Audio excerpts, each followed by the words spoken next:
എൻ്റെ ഈശോയുടെ അമ്മ എന്ന വാക്കുകൾ എലീശ പുണ്യവതിയുടെ ജീവിതത്തെ കൂടുതൽ പുണ്യമുള്ളതാക്കി മാറ്റി. സ്വയം മറന്ന് എലീശ പുണ്യവതിയെ പരിചരിക്കാനും ശുശ്രൂഷിക്കുവാനും പരിശുദ്ധ ദൈവമാതാവ് കാണിച്ച അടങ്ങാത്ത സ്നേഹത്തിൻ്റെ മനോഭാവം ഈശോയെ ഞങ്ങൾക്കും നൽകണമേ. ആമേൻ. ഈശോ മിശിഹായിൽ പ്രിയപ്പെട്ടവരെ, ജപമാല രഹസ്യങ്ങളിലെ സന്തോഷ രഹസ്യങ്ങളിൽ മറിയം എലിസബത്തിനെ സന്ദർശിക്കുന്ന രണ്ടാമത്തെ രഹസ്യത്തിലേക്ക് നിങ്ങളെ ഏറ്റവും സ്നേഹത്തോടെ മന്നായിലേക്ക് സ്വാഗതം ചെയ്യുന്നു. 6 മാസം ഗർഭിണിയായ എലിസബത്തിനെ സന്ദർശിക്കാൻ പരിശുദ്ധമ്മ കടന്നു ചെല്ലുമ്പോൾ വീടിൻ്റെ ഉമ്മറപ്പടിയിൽ നിന്ന് ഇങ്ങനെ ഒരു വിളി, ഇളയമ്മേ. അഭിവാദനത്തിൻ്റെ സ്വരം. വീട്ടിലേക്ക് കയറി ചെല്ലുമ്പോൾ ആദ്യം വിളിക്കുന്ന ആ വിളി കേൾക്കുമ്പോൾ എലിസബത്ത് പുറത്തേക്ക് വന്ന് ആദ്യം പറയുന്ന വാചകം ഇതാണ്: നിന്റെ അഭിവാദനത്തിൻ്റെ സ്വരം കേട്ടപ്പോൾ എൻ്റെ ഉദരത്തിലുള്ള ശിശു സന്തോഷം കൊണ്ട് കുതിച്ചു ചാടി. അടുത്ത വാചകം എഴുതി വച്ചിരിക്കുന്നു: എലിസബത്ത് പരിശുദ്ധാത്മാവ് നിറഞ്ഞവളായി. വെറും ഒരു അഭിവാദനത്തിൻ്റെ ശബ്ദത്താൽ, ഇളയമ്മേ എന്നുള്ളൊരൊറ്റ വിളിയാൽ പരിശുദ്ധാത്മാവ് കൊണ്ട് എലിസബത്തിനെ നിറയ്ക്കാൻ പരിശുദ്ധ അമ്മയ്ക്ക് കഴിഞ്ഞുവെങ്കിൽ ഞാൻ പറയും, പരിശുദ്ധ അമ്മ പരിശുദ്ധാത്മാവിന് നൽകുന്ന വ്യക്തിയാണ്. 6 മാസം ഗർഭിണിയായ ഒരു സ്ത്രീയെ സഹായിക്കാൻ തിടുക്കത്തിൽ കടന്നു ചെന്ന് മറ്റുള്ളവരുടെ വേദനയിലും ദുഃഖത്തിലും സഹായിക്കാൻ ചെല്ലുന്ന ഒരമ്മ ഇവിടെ മാറുകയാണ് പരിശുദ്ധാത്മാവിനെ കൊടുക്കുന്ന വ്യക്തിയായിട്ട്. നമ്മളും അനേക വീടുകളിൽ സന്ദർശനം നടത്തിയിട്ടുണ്ട്. മക്കളുടെ വീടുകളിൽ, പേരക്കിടാങ്ങളുടെ വീടുകളിൽ, നമുക്ക് പ്രിയപ്പെട്ടവരുടെ പലരുടെയും വീടുകളിൽ പല സന്ദർഭങ്ങളിലും നമ്മൾ പലപ്പോഴും പോയിട്ടുണ്ട്. പക്ഷെ അവിടെയൊക്കെ ഒരു സന്തോഷത്തിൻ്റെ കുതിച്ചു ചാട്ടം, കുറേ തമാശ, ചിരി, കളി ഇതൊക്കെ നടന്നിട്ടുണ്ടാകും. പക്ഷേ ആത്മാവിനെ കൊടുക്കുന്ന, ദൈവത്തെ കൊടുക്കുന്ന വ്യക്തികളായി നമ്മൾ മാറാത്തതിൻ്റെ കാരണം ഞാൻ കൃത്യമായിട്ട് പറയും, അമ്മ കൊണ്ടുപോയത് യേശുവിനെയും കൊണ്ടാണ്. തൻ്റെ ഉദരത്തിൽ, തൻ്റെ മനസ്സിൽ, ശരീരത്തിൽ യേശുവുമായിട്ട് അമ്മ കടന്നു ചെന്ന് ഒരു വാക്കേ പറഞ്ഞുള്ളൂ: അവിടെ പരിശുദ്ധാത്മാവ് നിറയുകയാണ്.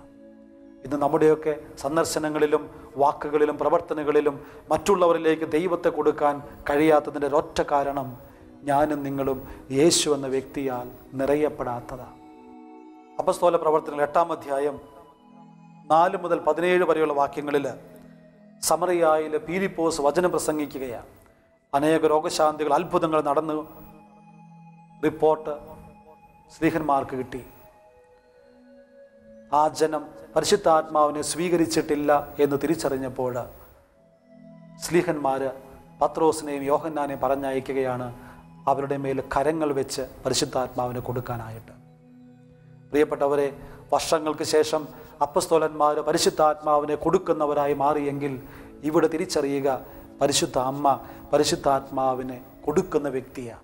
അവർ കരങ്ങൾ വെച്ചപ്പോഴാണ് പരിശുദ്ധാത്മാവ് വന്നതെങ്കിൽ അഭിവാദനത്തിൻ്റെ സ്വരത്തിലൂടെ പോലും പരിശുദ്ധാത്മാവിനെ നൽകാൻ അമ്മയ്ക്ക് കഴിഞ്ഞു.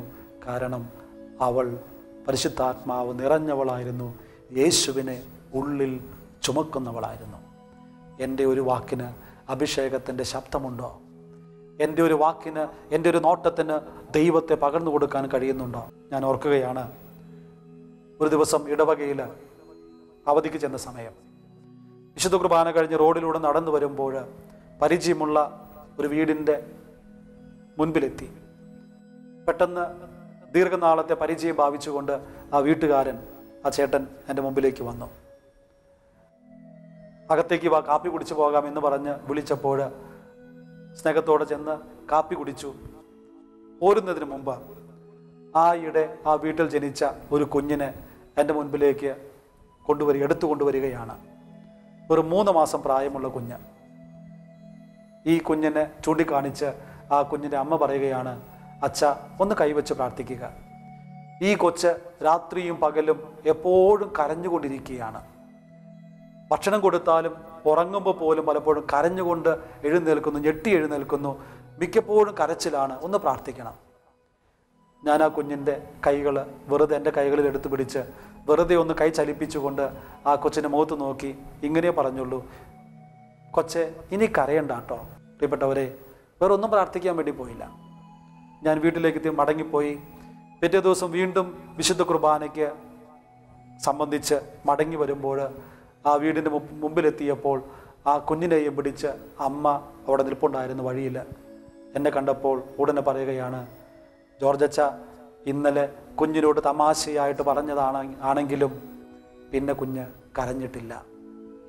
പ്രിയപ്പെട്ടവരെ, ഒരു കാര്യം തിരിച്ചറിയുക, എൻ്റെ വാക്കുകൾക്ക് സ്നേഹത്തിൻ്റെയും സൗഖ്യത്തിൻ്റെയും ആത്മാഭിഷേകത്തിൻ്റെയും ശക്തി കടന്നു വരിക എന്നിൽ യേശു ജനിക്കുമ്പോഴാണ്. വീണ്ടും വേറൊരു സംഭവം ഓർക്ക്, ഇതേപോലെ അനുഭവം. ഒരു മഠത്തിൽ കന്യാസ്ത്രീ കുട്ടികൾക്ക് ക്ലാസ് എടുക്കാൻ വേണ്ടി പോയതാണ്. ഒരു 11 മണി സമയം കാപ്പി കുടിക്കാനായിട്ട് താഴെ ഊട്ടുമുറിയിലേക്ക് വരുമ്പോൾ ഒരു 60-65 വയസ്സുള്ള ഒരു സിസ്റ്റർ വാഷിംഗ് ബേസിൻ്റെ അടുത്ത് ശക്തമായി ചുമച്ചുകൊണ്ട് തുപ്പിക്കൊണ്ടിരിക്കുക, കഫം. കുറച്ചു നേരം ഞാനവിടെ നോക്കി നിന്നു. കാപ്പി കുടിച്ചുകൊണ്ടിരിക്കുന്നതിനിടയിൽ ഞാൻ ചോദിച്ചു, എന്ത് പറ്റിയ സിസ്റ്ററെ, കുറേ നേരമായല്ലോ ഇങ്ങനെ ശക്തമായി ചുമച്ചുകൊണ്ടിരിക്കുന്നു? ശ്വാസം വലിക്കാൻ പോലും വേദനയോടെ വിഷമത്തോടുകൂടെ ആ സിസ്റ്റർ പറയുകയാണ്, അച്ഛ 3-4 ദിവസമായി എപ്പോഴും ചുമയാ, ശ്വാസം പോലും കിട്ടുന്നില്ല, ഒത്തിരി വേദനിക്കുകയാണ് ചങ്കൊക്കെ. ഞാൻ തമാശ രൂപത്തിൽ ഇങ്ങനെ പറഞ്ഞു, സിസ്റ്ററെ ഇനി ചുമയ്ക്കണ്ട കേട്ടോ, ഇത്രയും വിഷമാണ് പിന്നെ എന്തിനാ ചുമയ്ക്കണ്ട കേട്ടോ എന്നും പറഞ്ഞ് ഞാൻ ക്ലാസ് എടുക്കാൻ തിരിച്ചു കയറിപ്പോയി. 1.5 മണിക്കൂർ കഴിഞ്ഞ് ക്ലാസ്സും കഴിഞ്ഞ് ഊണ് കഴിക്കാൻ മുറിയിലെത്തുമ്പോൾ ആ വാതിലിൻ്റെ അവിടെ ആ സിസ്റ്റർ കൈയും കൂപ്പി പിടിച്ച് നിറകണ്ണുകളോടെ നിൽക്കുകയാണ്. എന്ത് സിസ്റ്ററെ എന്ന് ചോദിച്ചപ്പോൾ ആ സിസ്റ്റർ തേങ്ങുന്ന ശബ്ദത്തോടെ എങ്ങനെയാണ് പറഞ്ഞത്, അച്ഛൻ ഇനി ചുമയ്ക്കണ്ടെന്ന് പറഞ്ഞ് അങ്ങോട്ട് കയറിപ്പോയില്ലേ, പിന്നെ ഞാൻ ഇതുവരെ ചുമച്ചിട്ടില്ല. പ്രിയപ്പെട്ടവരെ, എൻ്റെ വാക്കുകൾക്ക്, എൻ്റെ ഒരു നോട്ടത്തിന് പോലും ദൈവിക അഭിഷേകം കടന്നു വരുന്നത് ഞാൻ ആത്മാവ് കൊണ്ട് നിറയുമ്പോഴാണ്. ഈ സന്തോഷത്തിൻ്റെ രഹസ്യത്തിൻ്റെ അടുത്ത ഏറ്റവും വലിയ രഹസ്യമായിട്ട് ചിന്തിക്കേണ്ടത് എലിസബത്ത് പരിശുദ്ധാത്മാവ് നിറഞ്ഞ് പറയുന്ന വാചകമാണ്. അവൾ പറഞ്ഞത് ഇങ്ങനെയാണ്, എൻ്റെ കർത്താവിൻ്റെ അമ്മ, എൻ്റെ അടുക്കൽ വരാൻ എനിക്ക് എന്ത് യോഗ്യതയാണുള്ളത്? പ്രിയപ്പെട്ടവരെ, പഴയ നിയമം മുഴുവൻ ആദ്യത്തെ ഉൽപ്പത്തി അധ്യായം മുതൽ തുടങ്ങുകയാണ് ദൈവത്തെ ഇങ്ങനെയാണ് അഭിസംബോധന ചെയ്യുക, ദൈവമായ കർത്താവ്. കർത്താവിൻ്റെ അമ്മയെന്ന് പരിശുദ്ധാത്മാവ് നിറഞ്ഞ് എലിസബത്ത് പറഞ്ഞെങ്കിൽ ഈ കർത്താവിൻ്റെ അമ്മയെന്ന് വിളിച്ച് നമുക്ക് പ്രാർത്ഥിക്കാൻ എന്തേ വിഷമം? കർത്താവിൻ്റെ അമ്മയാണെന്ന് പരിശുദ്ധാത്മാവ് വെളിപ്പെടുത്തിയെങ്കിൽ അത് വിശ്വസിക്കുകയും സംശയിക്കുകയും ചെയ്യുന്നവർക്ക് മുമ്പിൽ തലകുനിക്കാൻ ഇനി ഞാനും നിങ്ങളും നിന്നുകൊടുക്കരുത്. ആദിമസഭയിൽ പരിശുദ്ധ അമ്മയെക്കുറിച്ചുള്ള ഒരു വലിയ ഭാഷണ്ഡതയായിരുന്നു തെയോത്തോക്കോസ്, ദൈവത്തിൻ്റെ അമ്മ എന്ന് പരിശുദ്ധ അമ്മയെ വിളിക്കുന്നത്. അതിന് വേറെ ഒന്നും കാരണം തപ്പേണ്ട. ഇന്നും നമ്മുടെ കത്തോലിക്ക സഭ 3 പ്രബോധനങ്ങളാണ് പരിശുദ്ധ അമ്മയെക്കുറിച്ച് നൽകുന്നത്.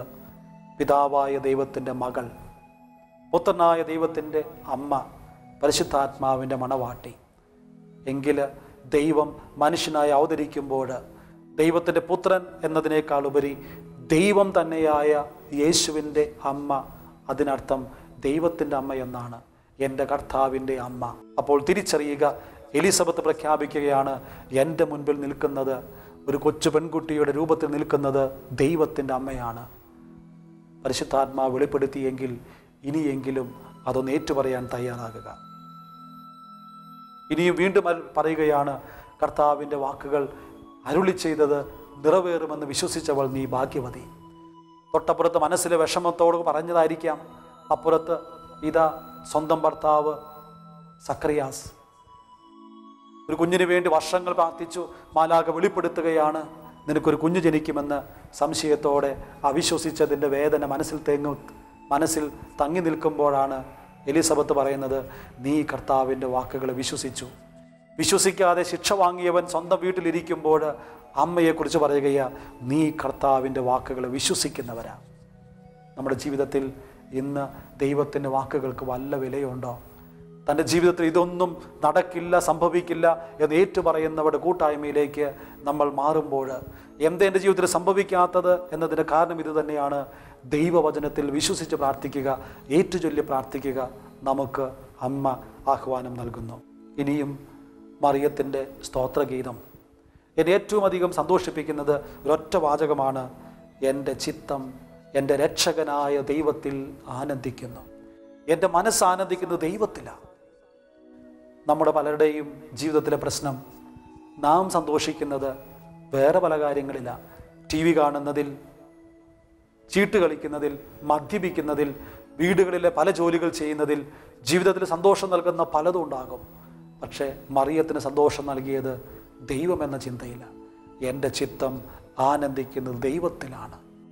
ദൈവത്തിൽ ആനന്ദിക്കുന്ന ഒരു വ്യക്തിക്ക് ധൈര്യമായിട്ട് ഇങ്ങനെ പാടാൻ പറ്റും: എൻ്റെ ജീവിതത്തിൽ ദൈവം ഇടപെട്ടുവെന്ന്. അഹങ്കരിക്കുന്നവരെ ചിതറിക്കുന്ന ഒരു ദൈവം തൻ്റെ എളിമയെ തൃക്കൻ പാർത്തു എന്ന് പറഞ്ഞ് പാടാൻ അമ്മയ്ക്ക് പറ്റി. കാരണം എന്താണെന്നറിയാവോ? ഇതൊറ്റ കാര്യം: ദൈവത്തിൽ വിശ്വസിക്കുന്നു.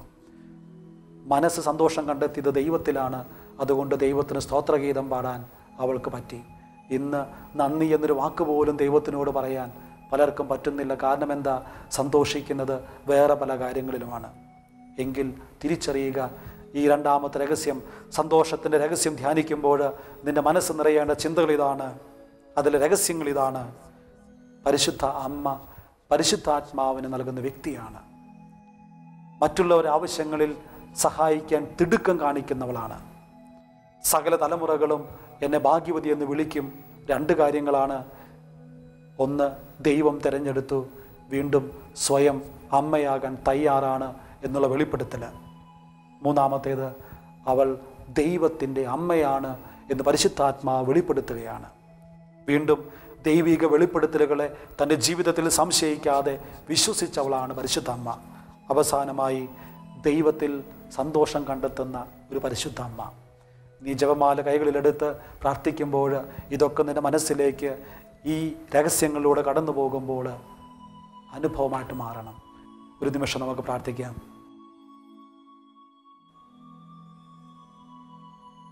തൻ്റെ ഉള്ളിൽ ഉണ്ണി യേശുവിനെയും കൊണ്ട് ആവശ്യങ്ങളിൽ മറ്റുള്ളവരെ സഹായിക്കാൻ കടന്നു ചെന്നപ്പോൾ പരിശുദ്ധാത്മാവിനെ മറ്റുള്ളവർക്ക് പ്രദാനം ചെയ്ത പരിശുദ്ധ അമ്മേ, ഞങ്ങളുടെ ജീവിതത്തിലേക്കും ആത്മാവിനെ പകർന്നു കൊടുക്കുന്നവരായി, യേശുവിനെ അനുഭവിക്കുന്നവരായി മാറുവാൻ ഞങ്ങൾക്ക് വേണ്ടി പ്രാർത്ഥിക്കണമേ. ഞങ്ങളുടെ വാക്കുകളിലൂടെ, പ്രവർത്തികളിലൂടെ ദൈവത്തെ ഞങ്ങൾ കൊടുക്കട്ടെ. ഞങ്ങൾ ദൈവാനുഭവം പകർന്നു കൊടുക്കുന്നവരായി ഞങ്ങളെ മാറ്റിത്തരണമേ എന്നുള്ള പ്രാർത്ഥനയോടെ പിതാവിൻ്റെയും പുത്രൻ്റെയും പരിശുദ്ധാത്മാവിൻ്റെയും നാമത്തിൽ ആമേൻ.